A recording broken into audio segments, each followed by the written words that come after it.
من كام يوم طلع الملياردير العالمي إيلون ماسك وقال إن الأهرامات اللي بناها كائنات فضائية.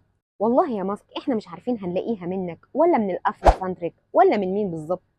اللي انت ما تعرفوش بقى إن تم اكتشاف بردية في وادي الجرف في جنوب سيناء. البردية دي تخص الملك خوفو. ده غير إن البردية دي مجدولة، يعني مكتوب فيها أسماء بناة الأهرامات وأوقات عملهم والوقت اللي كانوا بياكلوا فيه. ده غير طبعا الحجر اللي اتبنت بيه الأهرامات ازاي اتنقل في المراكب عن طريق نهر النيل. وكتير من العمال اللي كانوا شغالين في وادي الجرف ازاي ساهموا في بناء هرم خوفو. ده كمان في نقوش صخرية في البردية بتوضح إن مفيش مدينة مفقودة تحت أبو الهول ولا حاجة. أصل ماسك كان قال إن في مدينة مفقودة تحت أبو الهول.